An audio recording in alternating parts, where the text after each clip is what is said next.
بسم الله الرحمن الرحيم إن الحمد لله نحمده ونستعينه ونستغفره من يهده الله فلا مضل له ومن يضلل فلا هادي له وأشهد أن لا إله إلا الله وحده لا شريك له وأشهد أن سيدنا ونبينا وحبيبنا وشفيعنا وقرة أعيننا محمدا عبده ورسوله صلی اللہ تبارک و تعالی علیہ وعلی آلہ واصحابہ وازواجہ وذریتہ وبارک وسلم تسلیما کثیرا اما بعد فاعوذ باللہ من الشیطان الرجیم بسم اللہ الرحمن الرحیم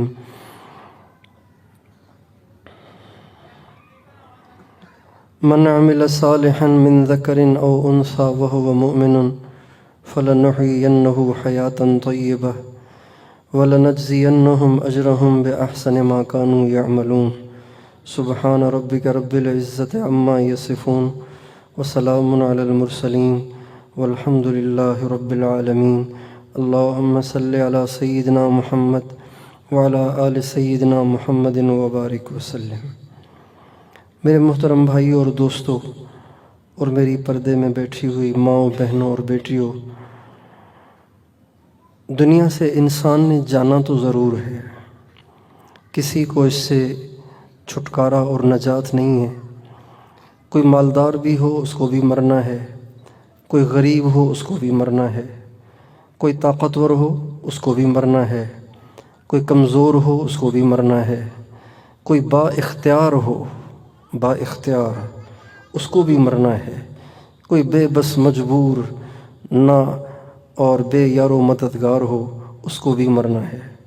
دنیا میں بڑے بڑے طاقتور لوگ آئے اور بڑے بڑے عہدے دار آئے اور بڑے بڑے بادشاہ اور وزیر آئے اور ولی بھی آئے، نبی بھی آئے، مگر سب کے سب اپنے مقرر وقت پر اس دنیا سے رخصت ہو گئے۔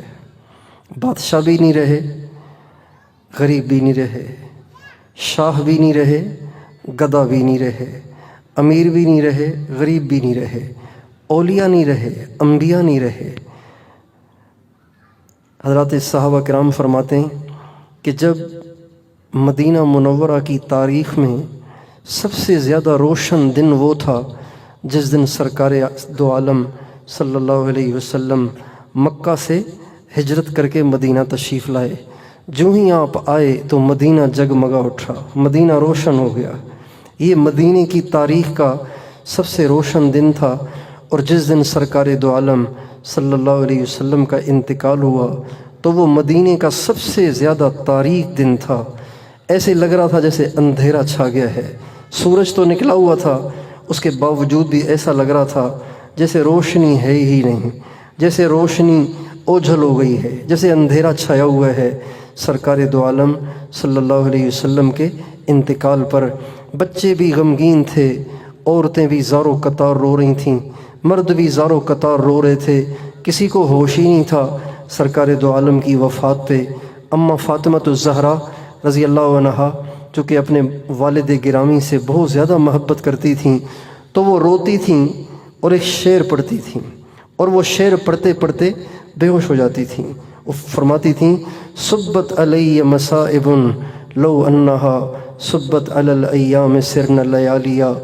میرے نبی کے اور میرے والد گرامی کے انتقال سے مجھ پہ اتنی بڑی مصیبت ٹوٹی ہے کہ اگر اسے پہاڑوں پہ ڈال دیا جائے تو پہاڑ دب جائیں، اور دنوں پہ ڈالا جائے تو دن راتوں سے تبدیل ہو جائیں۔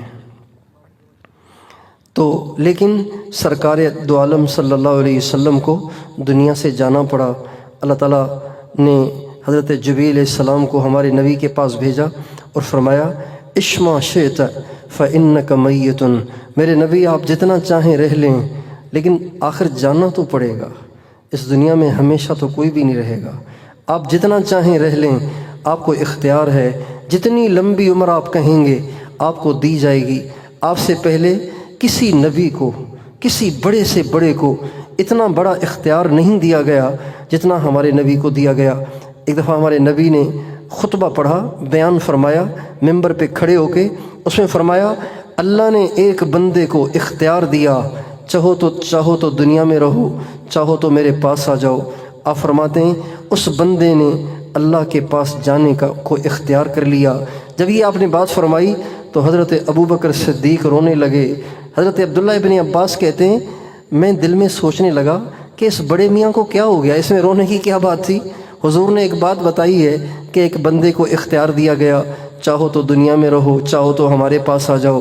اس بندے نے اللہ کے پاس جانے کو اختیار کر لیا، اس میں رونے کی کیا بات تھی؟ فرماتے ہیں بعد میں اس کا علم ہوا کہ اس سے مراد خود حضور اکرم صلی اللہ علیہ وسلم تھے، جس پر حضرت ابوبکر صدیق رو رہے تھے۔ تو بھائیوں اور بہنوں، مرنا ہم سب نے ہے، دنیا میں کوئی بھی نہیں رہتا، کوئی بڑھاپے میں چلا جاتا ہے، کوئی جوانی میں چلا جاتا ہے، کوئی بچپنے ہی میں چلا جاتا ہے۔ ہمارے ہاں ایک بچہ پیدا ہوا ہاسپٹل میں، بچہ پیدا ہوا، جو ہی ماں کے پیٹ سے اسے باہر لیا تو زندہ تھا، بچہ زندہ تھا، بس ماں کے پیٹ سے آتے ہی اس بچے نے ایک جمائی لی اور فوت ہو گیا۔ وہ آیا ہی ایک جمائی کے لیے تھا۔ یہ بھی زندگی ہے، کوئی بچپنے میں چلے جاتے ہیں، کوئی بڑھاپے میں چلے جاتے ہیں، کوئی جوانی میں چلے جاتے ہیں۔ آپ قبرستان جائیں گے نا، آپ کو ہر سائز قبر کی قبرستان میں ملے گی۔ بوڑھے بھی ملیں گے، جوان بھی ملیں گے، بچے بھی ملیں گے، پیسے والے بھی ملیں گے، غریب بھی ملیں گے، دولہے بھی ملیں گے۔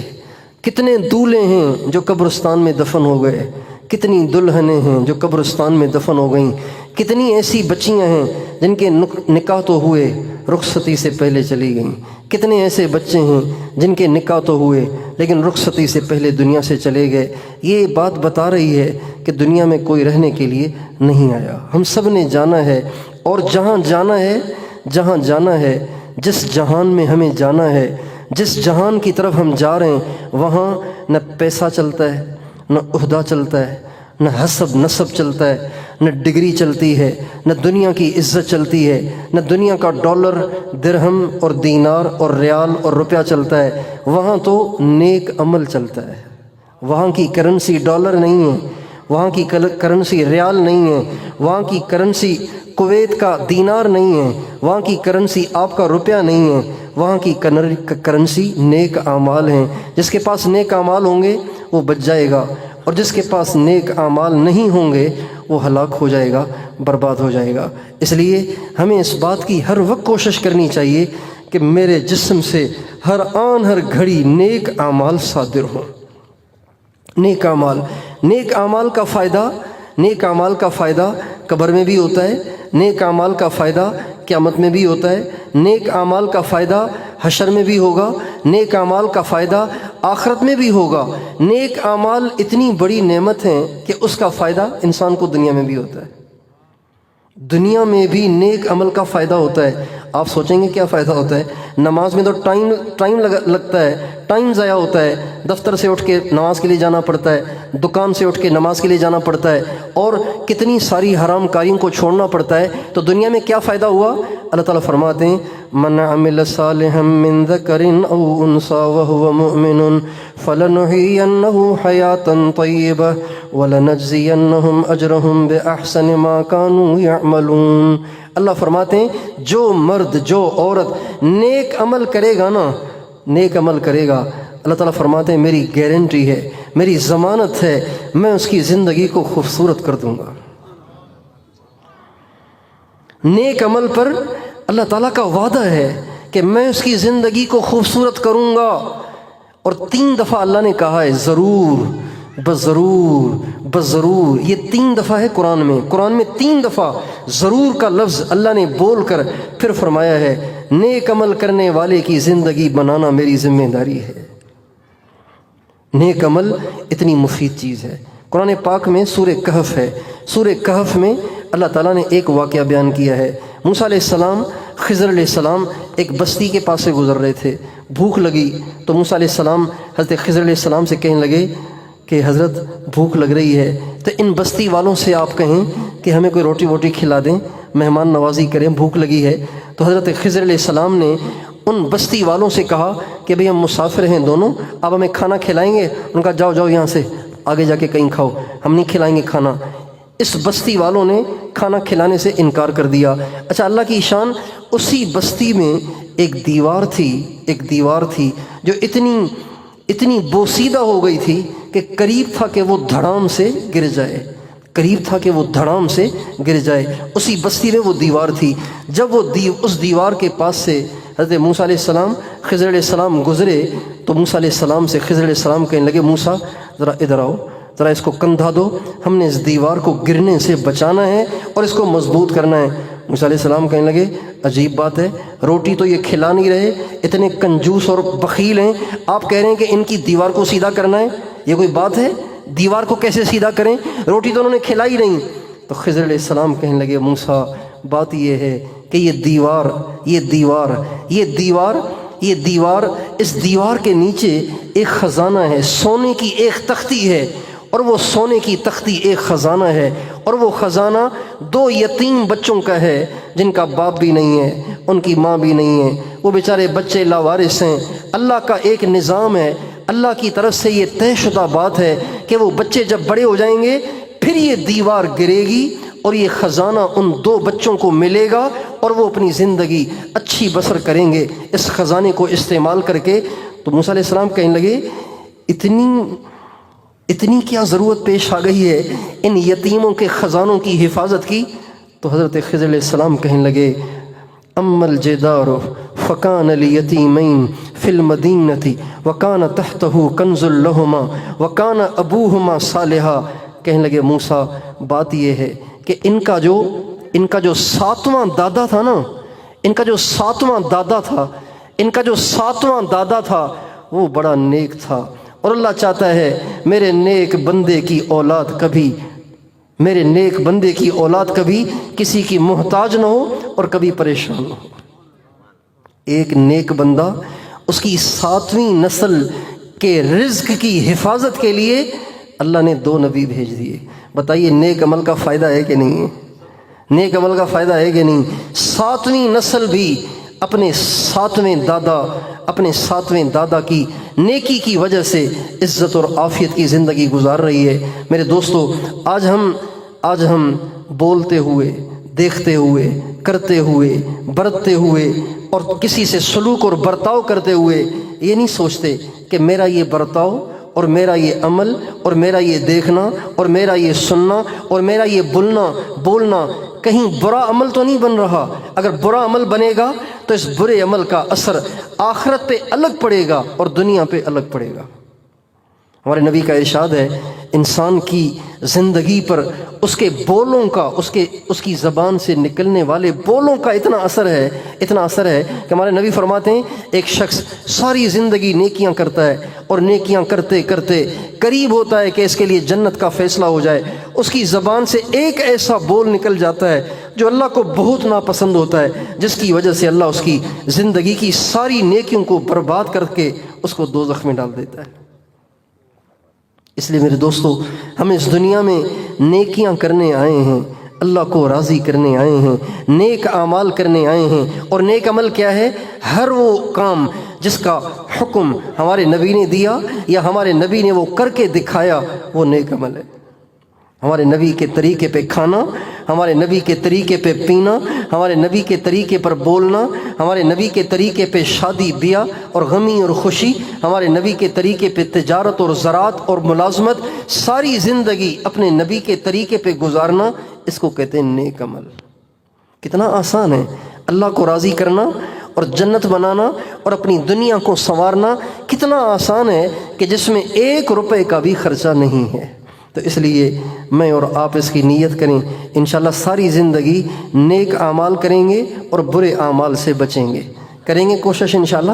اللہ تعالیٰ نیک اعمال کی برکت سے ہماری دنیا بھی اچھی کرے گا، ہماری آخرت بھی اچھی کرے گا۔ یہ بھائی عبدالرشید صاحب، عبد الرحمن کے والد صاحب، ان کے جو سسر تھے ان کا نام تھا بابو جی عبداللہ صاحب۔ بابو جی عبداللہ صاحب، یہ بابو جی عبداللہ صاحب کوئی سندھ کے گورنر کا نام نہیں ہے، سندھ کے گورنر کا نام نہیں ہے، کسی سابق وزیر اعلیٰ کا نام نہیں ہے، یہ کسی ایم پی اور ایم این اے کا نام نہیں ہے، یہ ایک اسٹیشن ماسٹر کا نام ہے، غریب مسکین آدمی کا نام ہے۔ لیکن اچھے اعمال والے کا نام ہے۔ بابوجی عبداللہ صاحب اللہ والے تھے، اعمال ان کے اچھے تھے، اللہ والے تھے، اتنے بڑے اللہ والے تھے، اتنے بڑے اللہ والے تھے، اتنے بڑے اللہ والے تھے کہ فرماتے تھے اللہ کا شکر ہے جب چاہتا ہوں حضور کی زیارت کر لیتا ہوں۔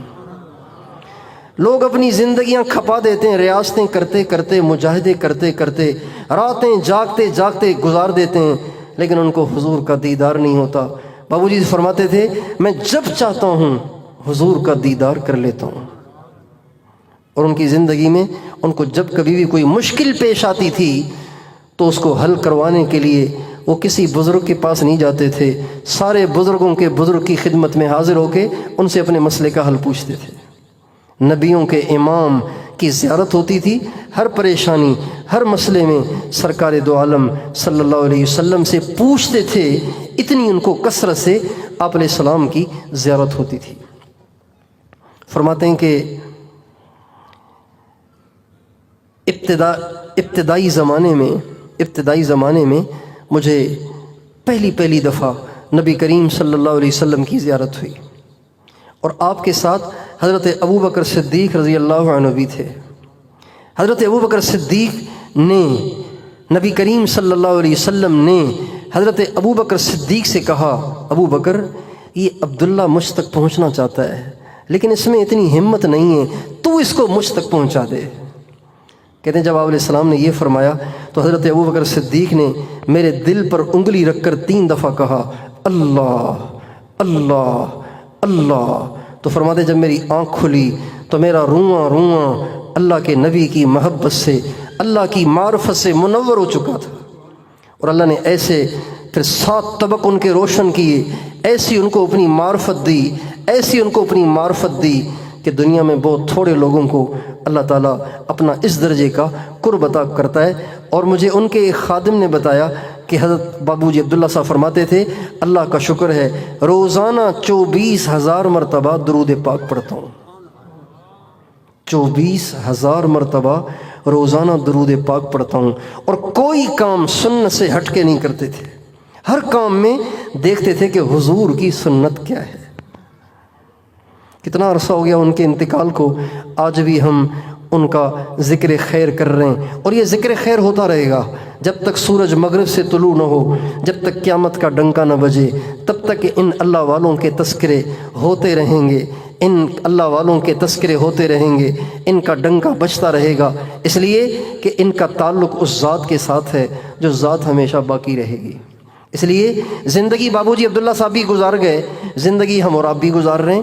اگر ہم بھی اللہ والے بن جائیں، ہم بھی اپنی زندگیوں سے گناہوں کو، سنت کی خلاف ورزی کو، اللہ اور اس کے نبی کی نافرمانی کو نکال دیں تو ولایت کا دروازہ بند نہیں ہے، نبوت کا دروازہ بند ہے۔ ولی تو ہر ایک بن سکتا ہے، ولی تو ہر ایک بن سکتا ہے، اور ولی بننے کا راستہ بہت آسان ہے کہ انسان گناہ کرنا چھوڑ دے، اللہ کی نافرمانی چھوڑ دے، اپنی ساری مرضیاں چھوڑ کر اپنے آپ کو اللہ کے حوالے کر دے، اللہ کے نبی کے حوالے کر دے، اور اپنی ساری مرضیوں کو چھوڑ کے یوں کہے اللہ میں وہ کروں گا جو تو چاہتا ہے، میں وہ کروں گا جو تیرے نبی چاہتے ہیں۔ جب انسان اس بات کا عزم کر لیتا ہے اور اپنی زندگی اللہ کے حکم میں اور نبی کریم صلی اللہ علیہ وسلم کی سنت میں ڈھال لیتا ہے، اللہ پاک اس کو اپنا قرب خاص عطا فرما دیتے ہیں۔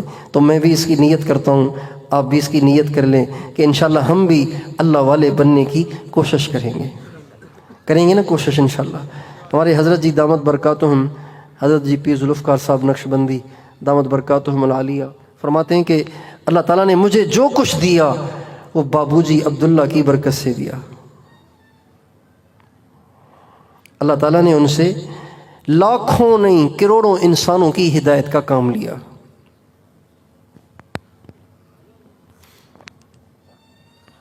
لاکھوں انسانوں کی زندگیاں بدلی ہیں ان کے ذریعے سے، اور وہ فرماتے ہیں میرے پاس جو کچھ ہے وہ بابوجی عبداللہ صاحب کی برکت سے۔ تو کتنے بڑے آدمی ہوئے وہ۔ تو اس لیے ہم اور آپ نیک بننے کی نیت کریں اور گناہوں سے اپنے آپ کو بچائیں اور اللہ کو راضی کرنے کی نیت کریں، اور بنیادی چیز 5 نمازیں ہر حال میں پڑھیں۔ نمازوں میں کوتاہی نہ کریں.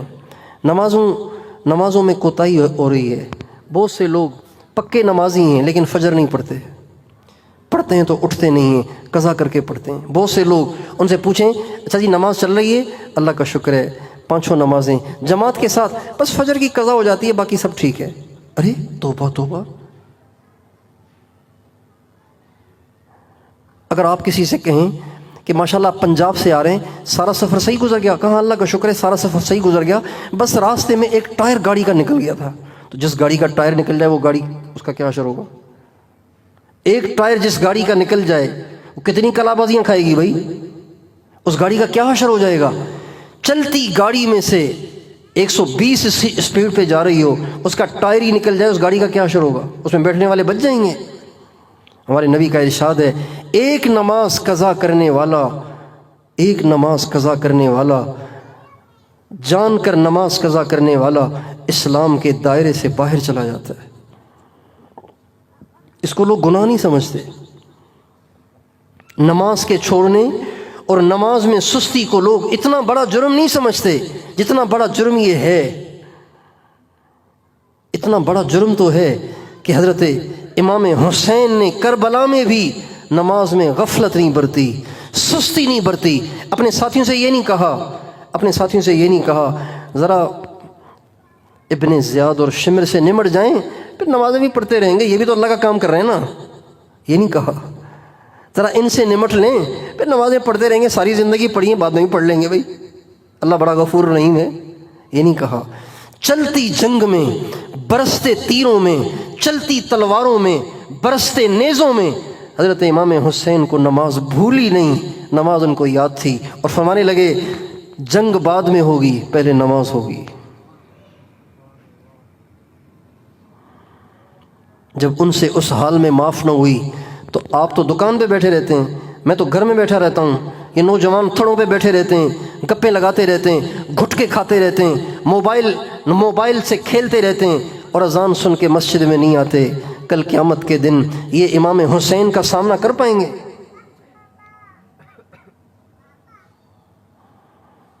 یہ حضور کا سامنا کر پائیں گے؟ کتنے خطرے میں ہیں وہ نوجوان جو رات کو 2-2 بجے تک ان تھڑوں پہ بیٹھے رہتے ہیں, گلیوں میں بیٹھے رہتے ہیں, بائکیں بھگاتے رہتے ہیں, موبائلوں سے کھیلتے رہتے ہیں اور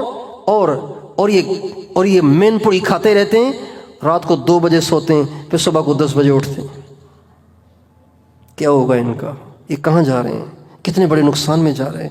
نہ ان کی ماؤں کو اس کی ٹینشن ہے, نہ ان کے باپ کو اس کی ٹینشن ہے, نہ خود ان کو اپنی فکر ہے. اسی حال میں مر جائیں گے بھائیو, یہ دوزخ میں جائیں گے. اس لیے ہم نمازوں کا اتنا اہتمام کریں کہ ساری دنیا جائے تو جائے, نماز نہ جائے. ساری دنیا جائے تو جائے, نماز نہ جائے.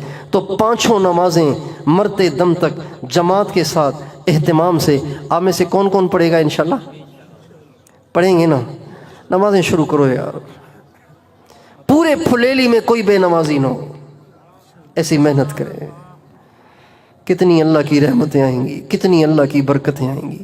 ہمارے نبی کا ارشاد ہے جب انسان گناہ کرتے ہیں نا تو اللہ تعالیٰ کو غصہ آتا ہے.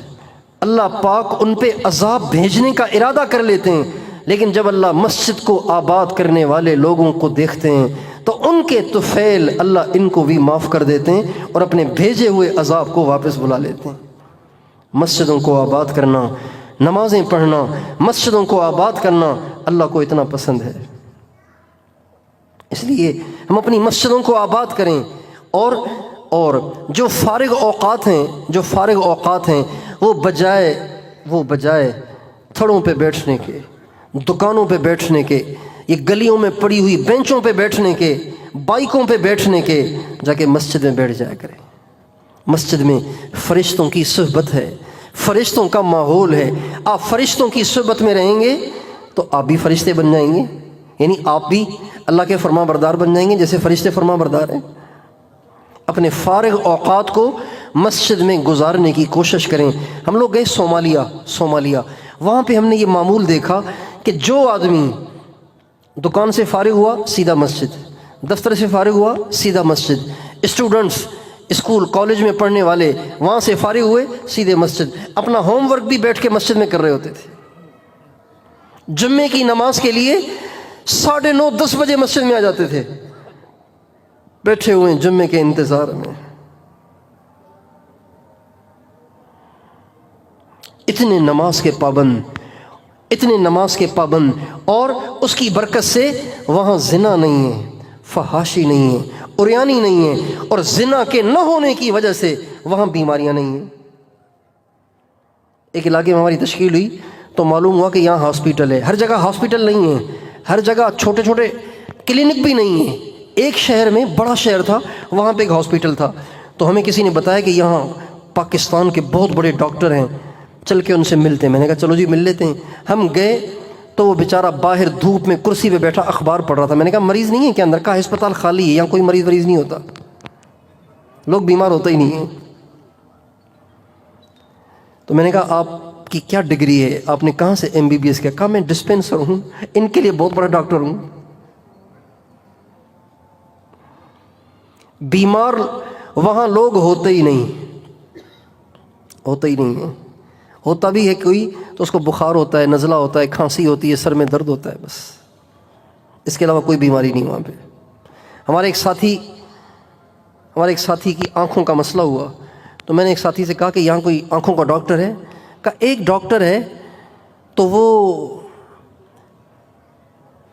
وہ ہفتے میں صرف ایک دن بیٹھتا ہے، اس پورے ملک کے لیے اس کا ایک دن ہے، پورے صومالیہ کے لیے اس کا ایک دن ہے، ایک دن کے لیے آتا ہے صومالیہ میں، جس کو کوئی تکلیف ہو تو وہ اس کے پاس پہنچتا ہے، ہفتے میں ایک دن پورے ملک کے لیے ایک ڈاکٹر۔ اچھا، جب ہم نے دیکھا نا کہ یہ بیمار نہیں ہوتے تو میرا اپنا ذہن یہ تھا کہ شاید یہ واک زیادہ کرتے ہیں، کھانا سادہ کھاتے ہیں، یہ مسالے اور یہ مرغن غذائیں اور یہ بریانیاں اور یہ قورمے شورمے یہ کچھ نہیں کھاتے، سیدھا سادہ کھانا کھاتے ہیں۔ تو میں نے سمجھا شاید واک زیادہ ہے، کھانے سادہ ہیں، اس لیے صحت مند ہیں۔ تو میں نے آ کے اپنے حضرت جی کو کارگزاری سنائی کہ جی ہم صومالیہ گئے تھے، بیمار کوئی نہیں ہوتا، سارے صحت مند ہیں، اور تو فرمانے لگے وہاں زنا نہیں ہوتا ہوگا، فحاشی نہیں ہوگی، بدکاری نہیں ہوگی۔ میں نے کہا یہ تو ہے؟ تو فرمایا بالکل ایسے ہی ہے، ہمارے نبی کا ارشاد ہے میری امت جب بے حیا ہو جائے گی، بدکاری میں مبتلا ہوگی، اللہ پاک ان کو ایسی بیماریوں میں مبتلا کریں گے کہ ان کے بڑوں نے ان بیماریوں کے نام بھی نہیں سنے ہوں گے۔ اس وقت یہ بات دل کو لگی کہ یہ بیمار کیوں نہیں ہوتے؟ اس لیے کہ وہاں زنا نہیں ہے، بدکاری نہیں ہے، مردوں عورتوں کا اختلاط نہیں ہے۔